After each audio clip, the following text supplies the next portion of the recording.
आज भी हमारे भारत में एक स्थान ऐसा है जहां पर ठाकुर जी आज भी भक्तों की चरण रज अपने माथे से लगाते हैं। पंढरपुर महाराष्ट्र, पूना और जलगांव के बीच में, पूना और जलगांव के पास है, हाँ शोलापुर और पूना के बीच में पड़ते हैं श्री पंडरीनाथ भगवान। द्वारिकाधीश जी से रूठ करके रुक्मणी जी चली गई थी वहां पर, तो द्वारिकाधीश उनको मनाने के लिए गए थे।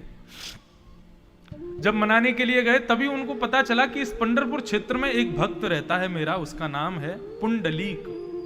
वो क्या करता है? वो भगवान का कोई ऐसा प्रेमी भक्त नहीं था, वो अपने माता पिता का भक्त था, माता पिता की चरण की खूब सेवा करता था, उनको किसी भी प्रकार का कष्ट ना हो ऐसा विचार करता था पुंडलीक। भगवान बोले मातृ पितृ चरणों में इतनी निष्ठा है तो ये मेरा भक्त बनने योग्य है, मैं इसको दर्शन दे करके जाऊंगा। रुक्मणी जी साथ में थी, अभी अभी मनाया था उनको, रूठी हुई थी। तो रुक्मणी जी से भगवान बोले कि आप द्वारिका जाओ, हम एक भक्त से मिलकर के आ रहे हैं।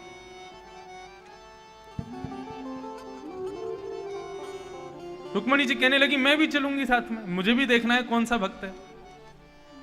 बोले आप अभी अभी तो गुस्सा से ठीक हुई हो, फिर गुस्सा हो जाओगे, आप द्वारिका ही जाओ।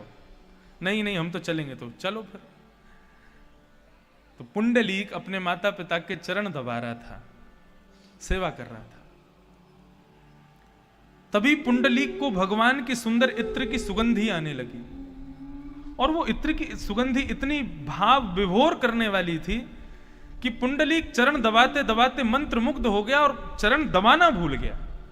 और जैसी चरण दबाना भूला तो अपने आप को उसने स्वस्थ किया और फिर कहने लगा ये इत्र की सुगंधी कहां से आ रही है, जिसने मेरी सेवा में भंग कर दिया।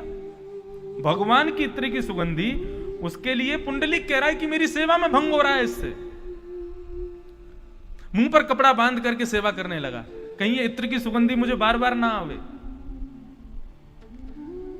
भगवान के सुंदर आभूषणों की खनक जब उसको आने लगी तब कहने लगा ये कौन है, इतनी आवाज करता हुआ चल रहा है, जबकि भगवान आ रहे हैं उसके दरवाजे पे। जैसे ही द्वारिकाधीश उसके मुख्य द्वार पर आकर के खड़े हुए, एक दिव्य प्रकाश प्रकट हो गया। पुंडलीक को इतना गुस्सा आया, उसने 100 सुनाई, कौन हो तुम, इतनी सुगंधी फैला रहे हो, इतनी आवाज कर रहे हो, मेरे द्वार पर आ गए हो, तुमको बुलाया किसी ने है नहीं, कहां से आए हो, कौन हो तुम। भगवान रुक्मणी जी को देखें तो रुक्मणी जी की आंखें लाल पड़ गई। बोले हम तो पहले ही कह रहे थे तुम मत चलो, अभी अभी ठीक हुई हो फिर गुस्सा हो जाओगी। रुक्मणी जी बोली ऐसे भक्त के आते हैं जिसमें ना बोलने का सहूर है ना बात करने का सहूर, आप पे चिल्ला रहा है वो। आपकी इत्र की सुगंधी जिसको लेकर के तीनों लोगों के देवता भी मंत्रमुग्ध हो जाते हैं, उस इत्र की सुगंधी को ना आवे उसके लिए मुंह पर कपड़ा बांध के बैठा है। आपके आभूषणों की मंगलमयी ध्वनि को सुनकर के इसके कानों को कष्ट हो रहा है, आपके अंग से निकलने वाले दिव्य प्रकाश से इसको कष्ट होता है। ये कैसा भक्त है। रुक्मणी जी चिल्ला करके बोली अरे पुंडलीक, तेरे द्वार पर कोई साधारण व्यक्ति नहीं आया है, त्रिलोकीनाथ साक्षात द्वारिकाधीश खड़े हैं। किसने बुलाया था इनको? पुंडलीक कहता है भीतर से। त्रिलोकीनाथ पर इतना समय है कि वो सब काम छोड़ के मेरे यहां आए हुए हैं, किसने बुलाया था इनको? अरे तुम्हारे माता पिता के चरणों में इतनी भक्ति है, उससे प्रसन्न होकर के, उससे आनंदित होकर के आए हैं भगवान। पुंडलीक कहने लगा माता पिता की सेवा भगवान को प्रसन्न करने के लिए मैंने कभी नहीं की थी, तो ये प्रसन्न क्यों हो गए? मैंने तो कभी नहीं की थी इनको प्रसन्न करने के लिए। रुक्मणी जी को क्रोध आ रहा है, शाप दे देंगी अभी। भगवान हाथ पकड़ के खड़े, बोले बिल्कुल नहीं, मुझे यही तो प्रिय है। वो अपने माता पिता के चरणों की भक्ति के आगे भगवान को भी नहीं बख्श रहा है, इसी से तो मैं रीझ गया हूं। रुक्मणी जी बोली ठीक है भैया, तुम अपनी भक्ति करो, खूब सुनाओ, जो कहना है कह दो, लेकिन भगवान तुम्हारे द्वार पर आए हैं, कुछ नहीं तो भगवान को एक आसन ही दे दो जिस पर भगवान खड़े हो जाएं। पुंडलीक बोला अब आसन देने के लिए उठना पड़ेगा, अपने स्थान से उठना पड़ेगा, कहीं जाना पड़ेगा, आसन ढूंढना पड़ेगा। अरे बे मतलब में बे बुलाए मेहमान मेरे घर पर आ गए हैं, आकर के तंग कर रहे हैं मुझको। तभी एक ईंटा पड़ा हुआ था वहां पर, उस ईंटा को वहीं से उसने सरका दिया, खिसका दिया और भगवान की ओर भेज करके बोला ये आसन इसी को समझ लीजिए और इसी पर बैठ जाइए, खड़े हो जाइए, जो करना कीजिए, इसी पर करिए, अभी मैं सेवा कर रहा हूं, अब मुझको परेशान मत करना। पुंडलीक तुम हमारा दर्शन करने कब आओगे? बोले जब मेरे माता पिता सो जाएंगे, उनकी सेवा पूरी हो जाएगी, उस सेवा को पूरी करने के बाद मैं भोजन करूंगा, भोजन करके हाथ धोऊंगा, हाथ धो करके 15 मिनट आराम करूंगा, आराम करने के बाद फिर उठूंगा, अंगड़ाई लूंगा, पानी पीऊंगा, तब आपका दर्शन करूंगा। तब तक हम क्या करें? बोले प्रतीक्षा करो। ऐसा भक्त भगवान को कह रहा है प्रतीक्षा करो। रुक्मणी जी हाथ पकड़ती रही भगवान का, बिल्कुल नहीं रुकना यहां पर, लेकिन भगवान उस पुंडलीक के प्रेम में ऐसे विभोर हो गए, अपनी दोनों भुजाएं कमर पर रख करके। और आज भी श्री पंडरीनाथ भगवान, श्री विट्ठल भगवान एक ईंट के ऊपर खड़े हुए हैं कि पुंडलीक जिस दिन अपनी माता पिता की सेवा से मुक्त हो जाएगा, उस दिन मेरा दर्शन करने आएगा। आज भी भगवान वहां पर दोनों भुजाएं कमर पर रख करके खड़े हैं, प्रतीक्षा कर रहे हैं, अपने भक्तों की प्रतीक्षा में खड़े हैं। बाकी के सारे मंदिरों में आप जाओगे, ठाकुर जी कहीं पर शंख चक्र गदा पद्म चतुर्भुज रूप में, कहीं पर वंशी बजा रहे हैं, कहीं पर आशीर्वाद दे रहे हैं, कहीं पर गिरिराज जी उठा रहे हैं, कहीं पर कोई लीला, लेकिन सब जगह ठाकुर जी सज धज के बैठे हैं कि चलो मेरा दर्शन करो, तुम लोग जाओ। लेकिन आप जब पंढरपुर जाएंगे तो पंढरपुर में ठाकुर जी को जब देखोगे तो आपको ऐसा लगेगा ये तो मेरी इंतजार में खड़े हुए हैं कि मैं कब आऊंगा इनके पास। और भारत में केवल एकमात्र पंढरपुर ही ऐसा मंदिर है जहां पर भक्त 1 लाख आदमी रोज दर्शन करते हैं। वहां पे जहां पर वैष्णव भक्त लाइन में लगकर के भीतर जाएगा और जैसे ही पंडरीनाथ भगवान के सामने जाते हैं, एकमात्र ऐसा मंदिर है जहां पर आप ठाकुर जी को अपने हृदय से लगा सकते हैं।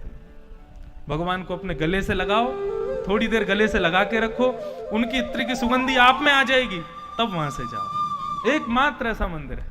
अभी कोरोना की वजह से शायद बंद होगा, लेकिन वहां आप ठाकुर जी को ऐसे अपने गले से लगा सकते हैं। और जब हृदय से उनको लगाया जाता है ना, मैं जब पहली बार गया पंढरपुर, और क्योंकि हमारी जब मेरा जन्म हुआ तो हमारी माता जी ने हमारा नाम विट्ठल रखा था, लेकिन हमारे पूज्य पिताजी ने हमारा नाम इंद्रेश रख दिया। तो तब से ही मन था कि मैं कब जाऊं। आज भी कभी कभी विट्ठल बुलाती हैं, तो तब से ही इच्छा थी कब जाऊं विट्ठल भगवान का दर्शन। कथाएं इतनी सुनी, कब दर्शन करूंगा। पहली बार जब दर्शन करने के लिए गया और वास्तव में जैसे ही जाकर के उनको अपने हृदय से लगाया, खूब बड़ी प्रतिमा है ठाकुर जी की, उसको जब जैसे ही पूरा अंक में भर के हृदय से लगाया, तो एक क्षण के लिए वास्तव में मूर्छा जैसी होती है ना, अनकॉन्शियस हो जाना, मतलब जैसे मैं गिरने ही वाला था वहां पर, ऐसी अनुभूति हुई। अद्भुत ठाकुर जी का मंदिर है। एक और विशेषता उस मंदिर की, हर मंदिर में ठाकुर जी को चंदन लगाया जाता है, तिलक लगाया जाता है। वहां पर ठाकुर जी को एक विलक्षण तिलक लगाया जाता है। कैसा तिलक? रात्रि 10 बजे मंदिर बंद होता है, मंदिर बंद होने के बाद में पूरे मंदिर की झाड़ू लगती है, और जिस कतार में लोग खड़े होते थे दर्शनार्थी, उस कतार की पूरी झाड़ू लगती है। झाड़ू लगने के बाद में जितना कूड़ा कचरा इकट्ठा होता है उसको छाना जाता है। छान करके उसकी जो रज होती है, जो मिट्टी होती है, उसमें चंद्रभागा नदी का जल डाला जाता है, और उस चंद्रभागा नदी के जल को मिलाकर के उस रज में जब चंद्रभागा नदी है वहां पर, उसका जब मिश्रण हो जाता है, तब उसका चंदन बना करके ठाकुर जी को तिलक लगाया जाता है। सुना है कहीं? भगवान वहां पर अपने दर्शनार्थी भक्तों की चरण की रज का तिलक लगाते हैं। मैंने पूछा पुजारी जी से, ये क्यों लगाते हैं? बोले इसलिए लगाते हैं क्योंकि यहां पर भगवान सबकी प्रतीक्षा कर रहे हैं, लेकिन यदि यहां पर दर्शनार्थियों को प्रतीक्षा करनी पड़ती है, उनके दर्शन के लिए यदि थोड़ी बहुत देर भी प्रतीक्षा करनी पड़ती है, तो भगवान उसकी चरण रज को अपने माथे से लगा के क्षमा मांगते हैं कि तुमको मेरी प्रतीक्षा करनी पड़ी। ऐसा अद्भुत मंदिर है। इस बार हमारे गिरधर लाल जी का उत्सव वहीं होना था पंढरपुर में, लेकिन कोरोना की वजह से नहीं हुआ। अद्भुत हैं श्री पंडरीनाथ भगवान। यमन एक कीर्तन हमने बनाया था अभी, जब जनवरी में ठाकुर जी का उत्सव हुआ था। आज पंडरीनाथ भगवान का स्मरण आ रहा है तो वो कीर्तन सब लोग मेरे साथ गाओ। भजले हरि का नाम पांडुरंग, भजले हरि का नाम, भजले